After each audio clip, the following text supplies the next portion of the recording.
Conference میں ملک کے بگڑتے ہوئے حالات پر گہرا اظہار تشویش کیا گیا اور 2 روزہ بحث کے بعد وطن عزیز کو بحران سے نکالنے کے لیے تجاویز پیش کی گئی۔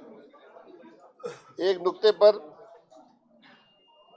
تمام سیاسی جماعتوں اور شرکائے کانفرنس کا مکمل اتفاق تھا، اور وہ یہ کہ ہمارا وطن عزیز آئین کی بالادستی اور اس کی حرمت کے تحفظ کے بغیر، قانون کی حکمرانی کو یقینی بنائے بغیر اور قابل اعتبار نظام عدل کی غیر موجودگی میں آگے نہیں بڑھ سکے گا۔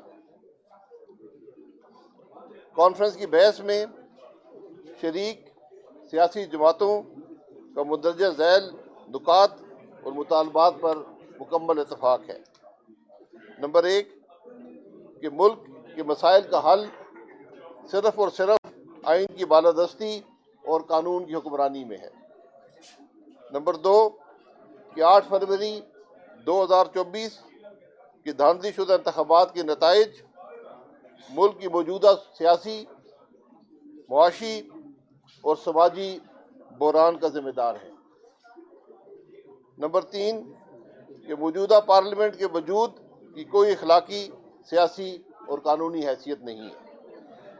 نمبر 4 کہ ہم آئین کی روح سے متصادم تمام ترامیم کو ختم کرنے کا مطالبہ کرتے ہیں۔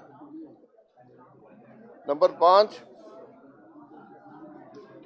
کہ آئینی انسانی حقوق کی بے دریغ پامالی ملک میں قانون کی حکمرانی کی مکمل نفی ہے اور اس غیر نمائندہ حکومت کی فسادیت کی واضح دلیل ہے۔ نمبر 6 کہ ہمارا آئین کسی پاکستانی شہری کو سیاسی سرگرمی میں حصہ لینے کے لیے ہراساں، گرفتار یا جیل میں ڈالنے کی اجازت نہیں دیتا۔ تمام سیاسی اسیروں کو فوری طور پر رہا کیا جائے۔ نمبر 7 کہ ہم عوام اور میڈیا کی زبان بندی کرنے کے لیے کی گئی پیکا ترامیم کو ختم کرنے کا مطالبہ کرتے ہیں۔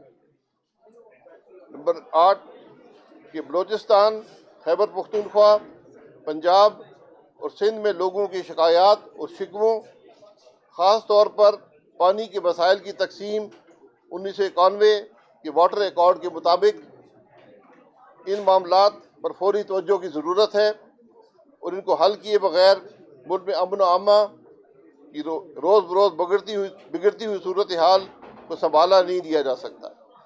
نمبر 9 کہ ملک کے موجودہ بحران کا واحد حل آزادانہ، شفاف اور منصفانہ انتخابات کا انعقاد ہے۔ آج ملک کے بگڑتے ہوئے حالات کا تقاضا ہے کہ ملک کی قومی قیادت اپنے حالات اور معاملات کو پس پش ڈال کر ایک قومی ڈائیلاگ کے ذریعے پاکستان کو مستحکم کرنے اور ترقی کی راہ پر ڈالنے کے لیے ایک متفقہ حکمت عملی تیار کرے اور اس پر عمل درآمد کو یقینی بنائے۔ پاکستان کی حزب اختلاف جماعتیں اسلامیہ کے مندرجات کو عملی جامہ پہنانے کے لیے اجتماعی عملی جدوجہد کو جاری رکھنے کی عہد کرتی ہیں۔ پاکستان کے مسائل کے حل اور عوام کی فلاح کو یقینی بنانے تک انشاءاللہ جاری رہے گا۔ اللہ تعالیٰ پاکستان کا حامی و ناصر۔